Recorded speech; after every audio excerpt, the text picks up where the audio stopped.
여러분, 룸 카페라는 걸 아십니까? 카페인데, 이 룸 형태. 예전에 홍대라든가 아니면 여러 대학가라든가 약간 좀 사람 많이 되는데, 카페가 있었는데 그 카페에 칸막이가 중간만 있는 것이 아니라 약간 완전히 차단된 소주방 이런 거는 많이 보셨죠. 근데 거기도 위아래는 터져 있고 그렇게 되거든요.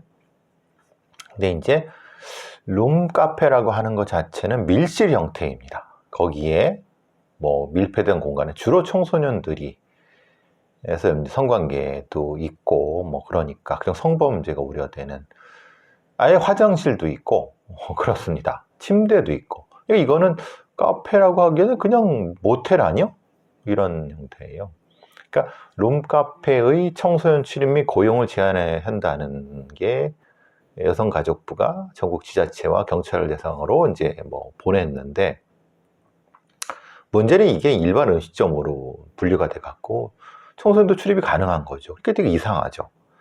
그러니까 겉으로 보기엔 모텔이에요. 근데 일종의 그냥 대시라는 모텔 같은 형태인데 이름이 룸카페니까 참, 이런 형태의 어떤 불법, 탈법, 성범죄, 성 관련된 업소들은 빨리빨리 진화하고 빨리빨리 변화해갖고 이미 이게 알려진 정도가 되면은 먹고 튈 놈들은 튀었겠죠.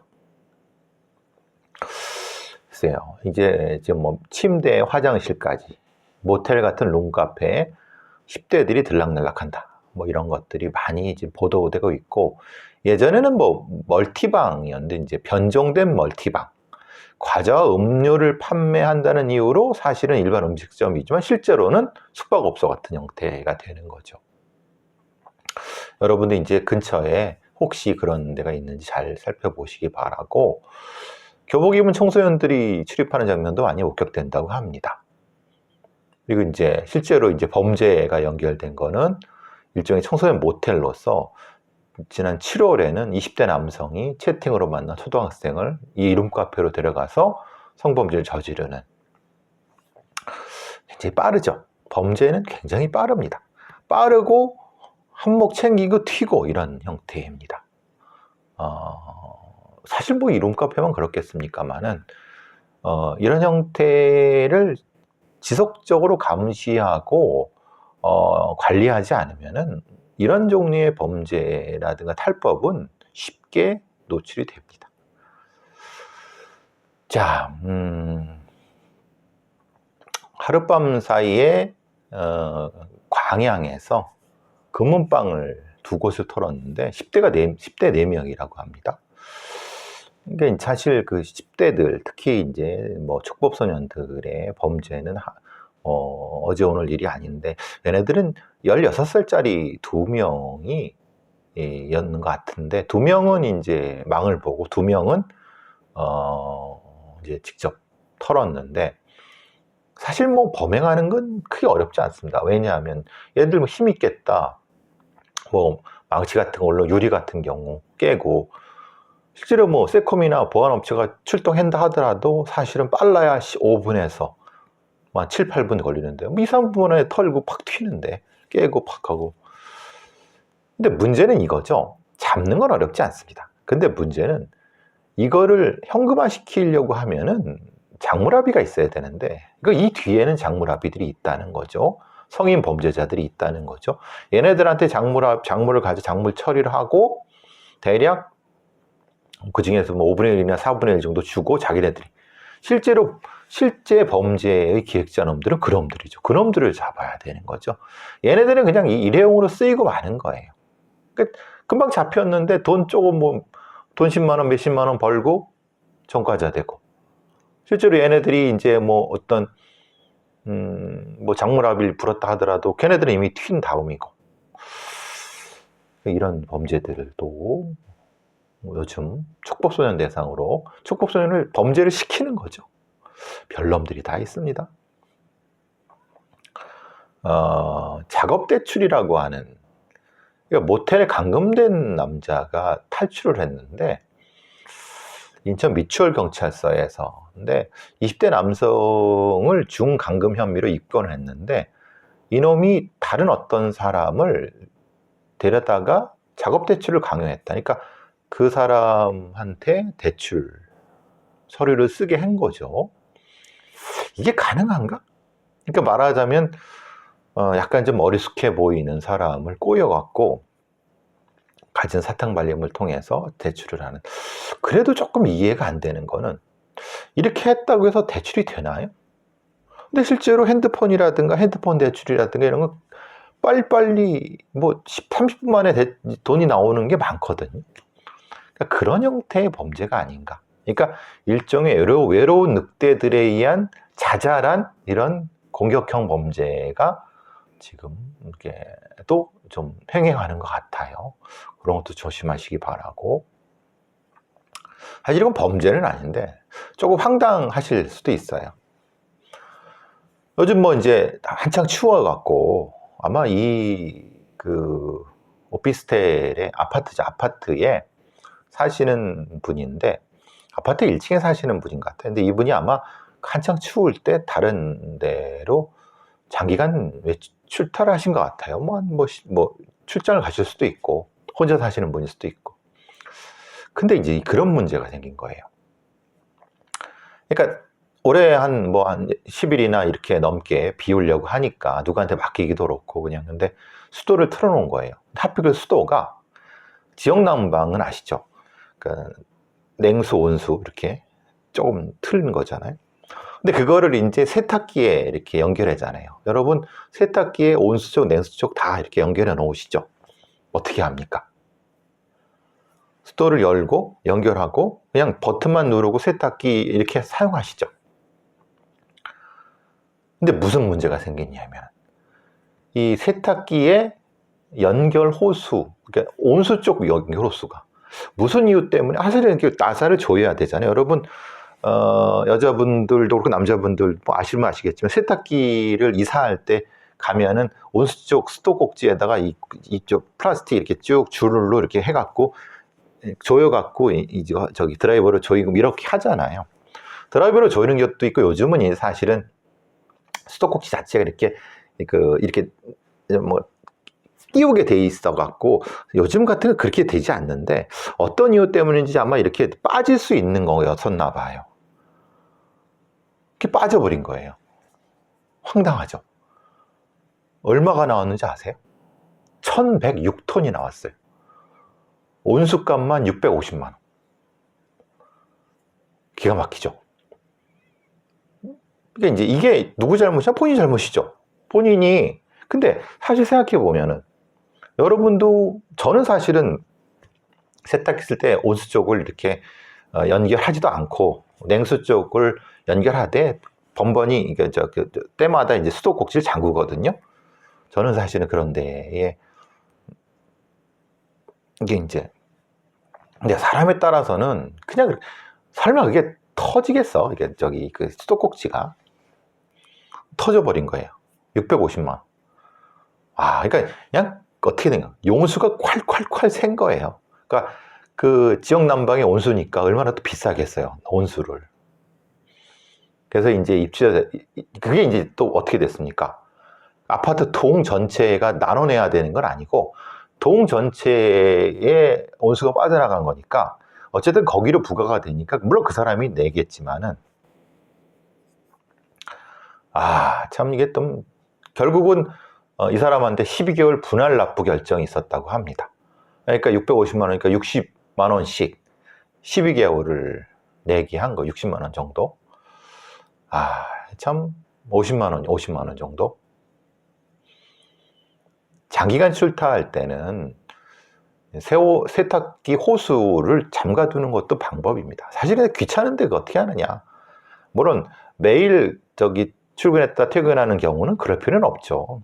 근데 그것도 사실은 만약에 그랬다고 해서 이게 터져버린 그것도 사실은 솔치 않게 몇 시간 터지니까. 근데 이게 참 우리가 기계를 믿고 수도꼭지 이것도 믿어야 되는데 사실 그렇지 못한 부분도 있어요. 별일이 다 있죠, 세상에. 이런 일도, 세상에 이런 일이 나오는 정도입니다. 이게 참 해가 지난 이슈인데, 세월호 특조위, 세월호 얘기가 벌써 몇 년 전이니까 10년 전입니다. 2014년이니까 9년 전이군요. 근데 세월호 참사 관련된 거죠. 세월호 참사 특별조사위원회에 방해를 했던 박근혜 정부 인사들이 모두 무죄를 받았습니다. 사실 저는 이 사건이랑 또 중곡동 서준환 사건 같은 경우, 아시다시피 중곡동에서 성범죄자한테 출소 후에 전자발찌를 채웠는데 이놈이 전자발찌를 찬 상태에서 주변에 있는 사람, 여성들을 강간하고 다닌 거예요. 첫 번째 강간 범죄가 있었고, 그 다음에 두 번째 강간 피해자가 그 중곡동 그 주부, 피살을 당했죠. 근데 쟁점은 이겁니다. 아니, 전자발찌를 채웠고, 그리고 주변에 성범죄자 전과자가 있으면 경찰은 당연히 그들을 먼저 수사를 하고 DNA 일치 여부를 확인했어야 되는 것이 아니냐. 또 하나는 전자발찌를 채운 성범죄 전과자에 대한 관리가 왜 이렇게 안 돼? 그 얘기는 지금도 나오고 있죠.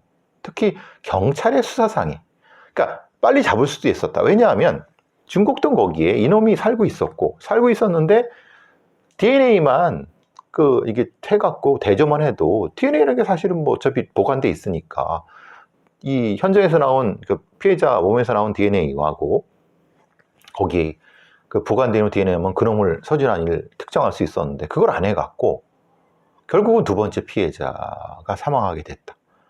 그래서 사실은 이 유가족한테 거의 2억에 달하는 손해배상, 국가가 손해배상을 하는 건데 문제는 이겁니다.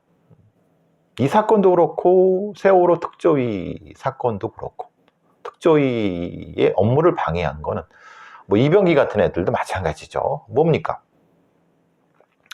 거기에 이제 특정한 형태의 뭐 현기환, 현정택, 안종범 이런 애들 모두 무죄입니다. 이병기도 마찬가지고. 그러니까 이제 말하자면은 사실 이건 저와도 관련이 있는 겁니다. 세월호 특조위의 진상규명국, 조사과, 조사일과 과장을 검사로 보임하지 않도록, 그러니까 검사가 아닌 그 민간인으로 해야지. 왜냐면 검사 보임하면 검사 애들이 제대로 수사하겠느냐.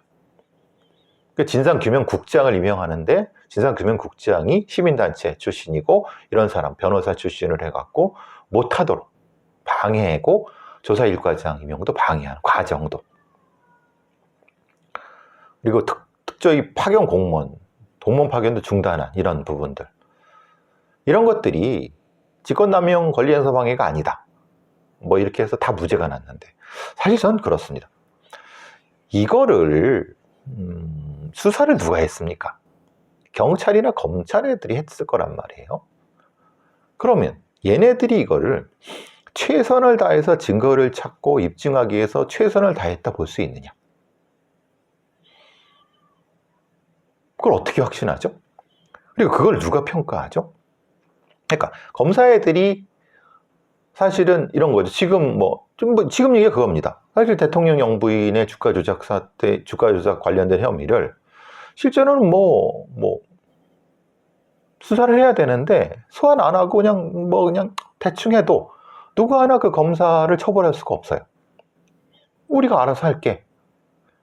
마찬가지로 지금 이 세월호 특조위 같은 데서 이것도 검사들이 사건만 받아놓고 대충 해서 결과적으로 무죄를 받게 만들었다고 하면 걔네들은 어떤 처벌을 받아야 되느냐? 처벌을 할 수 있느냐? 즉 말하자면 검사의 기소 독점에서의 기소 행위, 기소의 최대성 혹은 수사의 최대성, 그리고 수사기관인 경찰의 수사의 최선에 대한 걸 누가 평가하느냐? 아까 지금 중곡동 주부 피살 사건에서도 얘네들이 비판을 받으니까 우리는 알아서 했어. 우리가 대충 알아서 할게. 이게 최선이었어. 그때는 이게 최선이었어. 뭐 니네들이 어떻게 알았어? 우리 수사 이렇게 하는 거를. 관여하지 마. 뭐 우리는 저기 독립적인 수사기관이야 라고. 근데 실제로 보면은 대충 허술허술. 그러니까 목표는 무죄, 목표는 불기소, 불송치. 이거를 작정하고 문서들을 남기지 않았는데, 그랬다고 하면 그걸 어떻게 입증하고 누가 입증하고 이들을 어떻게 처벌할 것이냐. 이게 저의 그 책의 주제이기도 하고 참 고민거리이기도 합니다. 여러분 어떻게 생각하세요? 만약에 아예 작정을 하고 검찰이나 경찰 애들이 작정을 하고 수사를 안 해버렸다. 그러니까 고소는 했는데 분명히 범죄 문점은 있는 것 같은데, 그러면 다른 방법이 뭐냐? 그래서 나오는 게 특검이라든가 아니면 뭐. 근데 특검은 가능하냐? 우리가 뭐 말하자면 이 삼성 특검부터 시작해서 많은 특검들을 해왔지만은 그 새끼들이 다 특검들이 검사 출신들이고 법률가 출신들이 있는데 대충 해갖고, 그럼 그걸 누가 어떻게 통제하고 견제할 것이냐? 아무도 할 수가 없다. 그럼 이게 무슨 정의로운 사법체계냐? 그러니까 경찰이 수사를 안 해준다고 해서 그러면 검찰한테 고소를 하냐? 그럼 그런다고 해서 검찰이 고소를 그걸 제대로 해줄 거냐? 예를 들면 어제 얘기했던 것처럼 지나가던 어떤 사람이 그 조폭 같은 경찰들한테 두들겨 맞았어. 왜 때렸냐 그랬더니, 아니 사실 뭐 네가 범인 비슷하게 생겼고 내가 잡는 범인 비슷해서 때렸어. 미안해. 그리고 뭐 문제 삼으면 너 큰일 난다 라고 하고, 그래서 다른 경찰서에 얘들을 고소했어.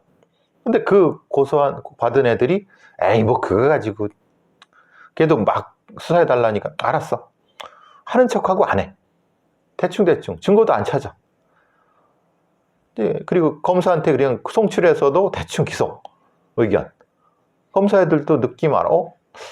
대충 증거도 없는데 근데 기소는 했어. 근데 판사가 보기엔 황당하단 말이야. 증거가 이렇게 부실해. 증거 불충분. 이럴 경우는 어떻게 하냐? 이게 지금 우리 사법 시스템의 핵심이다. 즉 오히려 과거에는 경찰의 조작 수사, 조작 수사라든가 폭력 수사 뭐 이런 것들, 강압 수사, 검사들 특히 별건 수사, 이거 못지않게 경찰이나 검찰의 봐주기 수사, 그냥 부실 수사, 이걸 누가 어떻게 처벌하고 견제할 것이냐. 힘을 가진 놈들은 지들끼리, 거기다가 이제 로펌에 있는 애들이 그런 얘기도 하고, 후관 후관 예우라든가 이럴 때 유전무죄 무전유죄가 되지 않도록 하는 시스템은 어떨 것인가. 이게 사실은 가장 고민입니다. 저도 지금 고민이고, 이게 사실은 어떻게 될 수가 있을까? 라고 하는 근본적인 고민에 부딪혀 있습니다. 그러니까 특정한 범죄 수사를 잘하는 것은 사실은 큰 의미 없다. 잘한다고 하는 건 전문성. 그 전문성이라고 하는 건 능력이죠. 그런데 문제는 잘하는 것이 아니라 제대로 하는 것은 뭐냐? 그러니까 제대로 하는 것을 어떻게 평가할 것이냐? 그러기 위해선 가장 전제가 되는 것이 그들이 한 수사의 과정을 기록하고 공개하고 객관화하는 작업이 전제돼야 된다.